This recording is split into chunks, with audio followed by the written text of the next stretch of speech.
Lily తన ఏకాగ్రతను దెబ్బతీయడానికొచ్చిందని తెలుసుకున్న బాలభద్రుడు ఆమెను తన రహస్య గదిలో బంధించి లాక్ చేశాడు. ఈ గదిలో నుండి నువ్వు బయటికి రావటం అసాధ్యం లిల్లీ. ఈ గదికి కాపలాగా భూత ప్రేత పిశాచాలున్నాయి. వాటిని తప్పించుకుని నువ్వు బయటికి రాలేవు అని ఆ గదివైపు రాక్షసంగా చూస్తూ మనసులో అనుకున్నాడు బాలభద్రుడు. ఆదికేశవ చెప్పిన సమయం అవడంతో బంగ్లాలోకి పెద్ద పెద్ద అడుగులు వేసుకుంటూ వెళుతున్న బాలభద్రుడికి ఎదురుగా వచ్చారు సోమప్ప, మల్లేష్లు. మీరిద్దరేంటి ఇక్కడున్నారు? గంగుల దగ్గర ఉండమని చెప్పాను కదా అని గంభీరంగా అడిగాడు బాలభద్రుడు. ఆదికేశవ గారు మిమ్మల్ని రమ్మని పిలుస్తున్నారు చిన్నయ్యా, పూజకి సమయం అయిందంట అని సమాధానమిచ్చాడు మల్లేష్. ఓ, ఆయన బంగ్లాకి వెళ్ళిపోయారా అని రియలైజ్ అవుతున్నట్టుగా అంటూ అమ్మ బంగ్లాకొచ్చిందా అని పెద్ద పెద్ద అడుగులు వేసుకుంటూ బయటికి వచ్చాడు బాలభద్రుడు. వచ్చారు చిన్నయ్యా, ఆదికేశవ గారు చేస్తున్న పూజ చూసి భయపడ్డారు కూడా అని వణుకుతున్న కంఠంతో అన్నాడు సోమప్ప.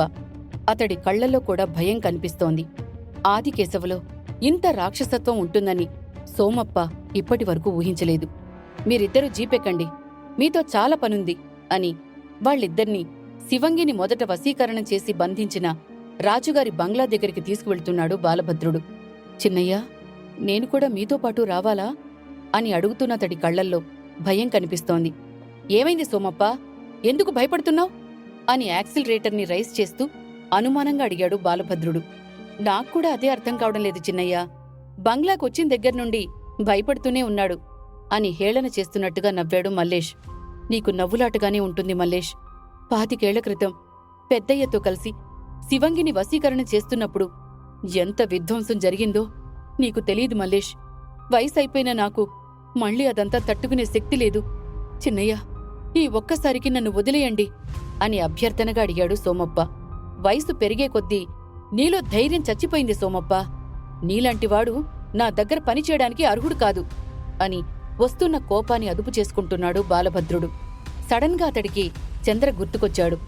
లిల్లీ కోసం ఒకవేళ చంద్ర వస్తే బంగ్లాలో ఎవరో ఒకరు ఉండటం మంచిది, లేదంటే లిల్లీ తప్పించుకుంటుంది అని మనసులో అనుకుంటూ జీప్ ఆపేశాడు. నన్ను దిగిపోమ్మంటారా చిన్నయ్యా అని దిగడానికి కంగారు పడ్డాడు సోమప్ప. అతడి భయాన్ని చూస్తుంటే బాలభద్రుడికి చిరాకొచ్చింది. భయంతో అక్కడికొచ్చి ఏదో ఒక పెంట పని చేస్తాడేమో అనిపించి, సరే నువ్వు బంగ్లాకి వెళ్ళి రహస్యగది బయట కాపలాగా ఉండు, అటువైపు ఎవరూ రావడానికి వీల్లేదు, రోహిత్ అతని స్నేహితులు అని కమాండింగ్ వాయిస్తో చెప్పి సోమప్పని జీప్ దించేశాడు బాలభద్రుడు. అదే అవకాశంగా భావించి అక్కడి నుండి వెళ్ళిపోయాడు సోమప్ప. ఎంత పిరికివాడిని చిన్నయ్య ఎందుకు తనతో పాటు ఉంచుకుంటున్నాడు? ఇలాంటి వాళ్ల వల్ల వచ్చే లాభం కన్నా జరిగే నష్టమే ఎక్కువగా ఉంటుంది అని మనసులో అనుకుంటూ తనకి తాను తోపుగా ఫీలయ్యాడు మల్లేష్. కాసేపటికి రాజుగారి బంగ్లా ముందు జీప్ ఆగింది. ఆ బంగ్లా చుట్టూ గంగులు తన మనుషులతో కాపలాగా ఉన్నాడు. చిన్నయ్యా, ఈ చిన్న పనికి ఇంతమంది అవసరమా? వీళ్లందర్నీ పంపించేసేయండి, నేనొక్కడే బయట కాపలాగా ఉంటాను అని గర్వంగా అన్నాడు మల్లేష్. ఏం చెయ్యాలో నువ్వు నాకు చెప్పకు మల్లేష్, చెప్పింది మాత్రమే చెయ్యి అని కోపంగా అని గంగుల దగ్గరికి వెళ్లాడు బాలభద్రుడు. హలో బాస్, మీరు చెప్పినట్టుగానే మీ అమ్మగారిక్కడికొచ్చారు. ఆవిడ్ని పూజ జరుగుతున్న ప్లేస్కి ఎదురుగా ఉన్న గదిలో బంధించాం. మీరు వెళ్ళి ఒకసారి చూసిరండి అని ఇన్ఫర్మేషన్ ఇచ్చాడు గంగులు. మీరందరూ బయటే ఉండండి, ఎవర్నీ లోపలికి రానివ్వద్దు. అది ఎవరైనా సరే నా పర్మిషన్ లేకుండా లోపలికి వదలొద్దు, అర్థమవుతోందా అని వార్నింగ్ టోన్లో చెప్పాడు బాలభద్రుడు. మీరు వెళ్ళిరండి బాస్, మేం చూసుకుంటాం అని అసహనంగా అన్నాడు గంగులు. అతడి మీద నమ్మకంతో లోపలికి వెళ్లాడు బాలభద్రుడు. అతడి వెనకాలే మల్లేష్ కూడా వెళ్లాడు.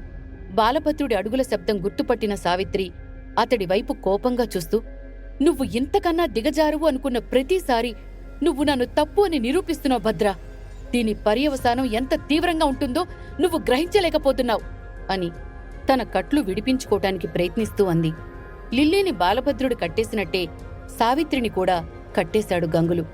ఇంకొక 2 గంటలు ఓపిక పట్టమ్మా, శివంగి శక్తులన్నీ లాక్కుని నిన్ను చీకటి సామ్రాజ్యానికి మహారాణిని చేస్తాను, అప్పుడు నీ కోపం మొత్తం పోతుంది అని వెటకారంగా అన్నాడు బాలభద్రుడు. పగటి కలలు కనకు భద్రా, అది నీ వల్ల కాదు, అది నీ వల్ల కాదు భద్రా. అధికారం తర్వాత ముందు నీ ప్రాణాలు పోకుండా చూసుకో అని అసహ్యంగా చూసింది సావిత్రి. అలా మాట్లాడి నాకు కోపం తెప్పించకమ్మా, తర్వాత నువ్వు తల్లివి అన్న విషయం కూడా మర్చిపోతాను. నాలో ఉన్న రాక్షసుణ్ణి నిద్రలేపకు. అది నీ ప్రాణాలకంత మంచిది కాదు అంటున్న బాలపత్రుడి కళ్లల్లో రాక్షసత్వం కనిపిస్తోంది. బాలపత్రుడి గురించి తనకి బాగా తెలుసు. అందుకే తన కోపాన్ని తగ్గించుకుని, భద్రా, అమ్మ మాట వినరా, నీ ప్రాణాలు పోగొట్టుకోకురా. ఆ శివంగి రాక్షసి నిన్ను చంపేస్తుంది. నాకు ఈ వయసులో కడుపు కోత పెట్టకురా అని కన్నీళ్లు పెట్టుకుంటూ ప్రాధేయపడింది సావిత్రి. నీతో మాట్లాడి సమయం వృధా చేస్తున్నానమ్మా. నన్ను నేను నిరూపించుకున్న తర్వాతే మళ్ళీ నేను నీ దగ్గరకొస్తాను అని పొగరుగా చెప్పి మల్లేష్ని తీసుకుని బయటికొచ్చేశాడు బాలభద్రుడు. తర్వాత ఏం చేయాలనుకుంటున్నారు చిన్నయ్య అని ఆతృతగా అడిగాడు మల్లేష్. నువ్వు బయటికి వెళ్ళు, గంగులకి సహాయం చేయి, లోపల ఏం జరుగుతుందో మీరు ఎవరూ చూడొద్దు అని కమాండింగ్ వాయిస్తో చెప్పి మల్లేష్ని బయటికి పంపించేశాడు బాలభద్రుడు. ఎందుకో అతడి మాటలకి మల్లేష్ ఈగో హర్టయింది. బాలభద్రుడి పక్కనే ఉండి అతడి పనులన్నీ చెయ్యాలనుకుంటున్నాడు. కాని బాలభద్రుడు అతణ్ణి దూరం పెట్టేసరికి తట్టుకోలేకపోతున్నాడు. ఇంక తప్పక బయటికి వెళ్లాడు. బాలభద్రుడు పూజ జరుగుతున్న ప్లేస్కి గంభీరంగా నడుచుకుంటూ వెళ్లాడు. నల్ల బట్టల్లో ఉన్నతడు కంటికి ఎముడిలా కనిపించాడు. శభాష్ బాలా, నిన్ను చూస్తుంటే వయసులో ఉన్నప్పుడు నన్ను నేను చూసుకున్నట్టుగా ఉంది.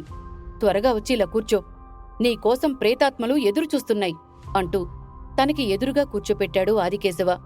ఈ క్షణం కోసం ఎన్నో రోజుల నుండి ఎదురుచూస్తున్నాను గురువర్యా, త్వరగా పూజ ప్రారంభించండి అని గంభీరంగా అన్నాడు బాలభద్రుడు. ఆదికేశవ పైకి లేచి తన ఒంటిమీదున్న బట్టలు మొత్తం విప్పేసి నగ్నంగా తయారయ్యాడు. ఆ పూజ నగ్నంగానే చెయ్యాలని బాలభద్రుడికి కూడా తెలుసు. అందుకే పెద్దగా రియాక్ట్ కాలేదు. బాలభద్రుడు ముందు కూర్చున్న చక్రంలో ఒక పెద్ద పళ్ళె ఉంది. దాని నిండా చితాభస్మం ఉంది. దాన్ని తీసుకుని ఒంటికి రాసుకుని తన ప్లేస్లో కూర్చున్నాడు ఆదికేశవ. ఓం బకబుకి బాగిని బాగోడిరి దినకిరాకరిని భగవసనే అని ఏవో మంత్రాలు చదువుతూ తన గుండె దగ్గర పిడికిలి బిగించి పట్టుకున్నాడు ఆదికేశవ.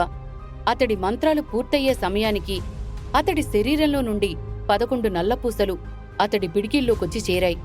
వాటిని ఆశ్చర్యంగా చూస్తూ ఏదో సాధించినట్టు గర్వంగా నవ్వాడు బాలభద్రుడు. బాలా, నీ పక్కనున్న దీపత్రిని పట్టుకో అని ఒక పాత్ర పేరు చెప్పాడు ఆదికేశవ.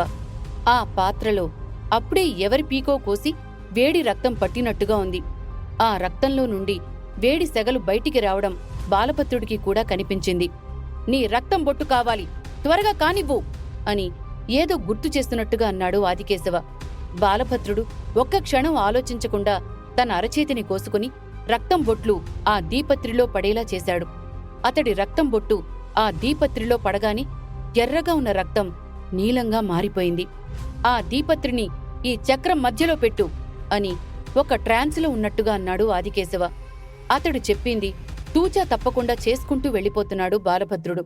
ఆకర్ష ఆకర్ష వినాశనకరిని ఆకర్ష అని ఏవో పదాలు చెప్పి తన గుప్పెట్లో ఉన్న 11 నల్లపూసలని ఆ దీపత్రిలో పడేశాడు ఆదికేశవ. ఇప్పుడా దీపత్రి మీద ఇద్దరూ చేతులు పట్టుకుని ఏవో మంత్రాలు చదువుతున్నారు.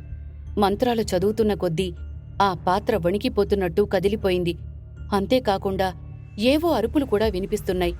ఆ అరుపులకి సంతోషంగా నవ్వారిద్దరూ. వాళ్ల మంత్రాలు పూర్తయిన తర్వాత ఇద్దరూ చేతులు వదిలేశారు. ఆ రక్తంలో మునిగిపోయిన నల్లపూసల్లో ఒక పూస పైకి తేలింది. దానికోసమే ఎదురు చూస్తున్నట్టు పైకి తేలిన నల్లపూసని బయటికి లాగేశాడు ఆదికేశవ. ఆ పూసతో పాటు మిగిలిన 10 పూసలు కూడా దండలా మారి బయటికి వచ్చేశాయి. ఆ నల్లపూసల్ని బయటికి తీయగాని నీలంగా మారిన రక్తం మళ్లీ ఎరుపు రంగులోకి వచ్చేసింది. ఆయుధం వచ్చేసింది భద్రా, ఇంక యుద్ధమే మొదలుపెట్టాలి అని కీచు గొంతుతో అన్నాడు ఆదికేశవ. త్వరగా మొదలుపెట్టండి గురువర్యా, ఈ ఆతృతని తట్టుకోలేకపోతున్నాను అని ఎక్సైట్ అయ్యాడు బాలభద్రుడు. ఆ మాటతో తన పక్కనున్న పంజరం మీద కార్పెట్ని లాగాడు ఆదికేశవ. అందులో పిశాచిలా అరుస్తూ కనిపించింది ఒక గబ్బిలం. గురువర్యా, చనిపోయిన గబ్బిలం కావాలన్నారు కదా, ఇదింకా బ్రతికే ఉందేంటి అని రాక్షసంగా అడిగాడు బాలభద్రుడు. దీని ప్రాణం తీయాల్సింది నువ్వే బాలా, అందులో ఉన్న గబ్బిలాన్ని బయటికి తీ అని సమాధానమిచ్చాడు ఆదికేశవ. వెంటనే పంజరంలో ఉన్న గబ్బిలాన్ని తీసి పిడికిల్లో బాల. గురువర్యా, దీన్ని చూస్తుంటే మామూలు గబ్బిలంలా కనిపించడం లేదు. దీని రెక్కల మీద తెల్ల మచ్చలున్నాయి చూసారా అని ఆశ్చర్యంగా అడిగాడు బాలభద్రుడు. అందుకే ఈ గబ్బిలాన్ని ఎంచుకున్నాను బాలా. ఇది నువ్వనుకున్నట్టుగాని మామూలు గబ్బిలం కాదు. చీకటి సామ్రాజ్యంలో కొన్ని వేల సంవత్సరాలుగా ఉన్న గబ్బిలాల జాతిరాజు అని కీచు గొంతుతో చెప్పగానే ఆ గబ్బిలం వైపు వెర్రి ఆనందంగా చూశాడు బాలభద్రుడు. ఇదిగో, నీ రక్తంతో ఒకటైన ఈ నల్లపూసలని తీసుకుని దాని మెడలో వెయ్యి అని తన చేతుల్లో ఉన్న నల్లపూసల దండని బాలభద్రుడికిచ్చాడు. ఈ నల్లపూసల దండ వేసి నల్లతంత్రం చెప్పు. అప్పుడే ఆ గబ్బిలం మరణిస్తుంది. అప్పుడే సహాయం చేస్తుంది అని చెప్పాడు ఆదికేశవ. సరే అన్నట్టుగా తల ఊపి తన చేతిలో ఉన్న నల్లపూసల దండని ఆ గబ్బిలం మెడలో వేసి నల్లతంత్రం చెబుతుండగా ఒక్కసారిగా గది తలుపు తెరుచుకుంది. లోపలికి ఆవేశంగా వస్తున్న తారా, వికీ, జగజిత్తులను చూసి, మీరు లోపలికెలా వచ్చారు? మిమ్మల్ని ఎవరు రానిచ్చారు అని ఆవేశంగా అంటూ గంగులుని పిలిచాడు బాలభద్రుడు. ఎన్నిసార్లు పిలిచినా గంగులు రాకపోవడంతో ఈసారి మల్లేష్ని పిలిచాడు బాలభద్రుడు. మల్లేష్ ఒక్క పిలుపుతోనే లోపలికి వచ్చేశాడు. ఎక్కడ సచ్చారా మీరందరూ? వీళ్ళు లోపలికి ఎలా వచ్చారు అని కోపంగా అరిచాడు బాలభద్రుడు. నేను మంచినీళ్లు తాగడానికి వెళ్లాను చిన్నయ్యా. తిరిగి వచ్చేసరికి గంగులు బ్యాచ్ బయట లేదు. మీ అరుపులు వినిపించి లోపలికొచ్చాను అని వివరించి చెప్పాడు మల్లేష్. గంగులు, కరెక్ట్ టైం చూసి హ్యాండ్ ఇచ్చావా? ఎక్కడికి వెళ్ళిపోయావు అని కోపాన్ని అణుచుకుంటూ, వీళ్లని పట్టుకుని అమ్మని బంధించిన గదిలో కట్టిపడేసేయ్. అవసరమైతే వీళ్ల ప్రాణాలు కూడా తీసేయ్ అని బాలభద్రుడు రాక్షసంగా అరిచేసరికి తారతో పాటు మిగిలిన ఇద్దరూ కూడా షాక్ అయ్యారు. మల్లేష్ తన బాహుబలంతో ముగ్గురిని కలేసి పట్టేసుకున్నాడు. అతడి బలం ముందు వాళ్ల ముగ్గురి బలాలు సరిపోలేదు. తార బాలభద్రుడు చేస్తున్న పూజ చూసి షాక్ అయిపోయింది. బాలభద్రుడు చేస్తున్న పూజ విజయవంతం అవుతుందా? అతడు చేస్తున్న పూజ చూసి తార ఎందుకు షాక్ అయింది? బంగ్లా బయట కాపలా కాస్తున్న గంగులు బ్యాచ్ ఏమైంది? ఈ ప్రశ్నలన్నింటికీ సమాధానాలు తెలుసుకోవాలనుందా? అయితే అంతం స్టోరీలో తర్వాత భాగాలు వినాల్సిందే మరి.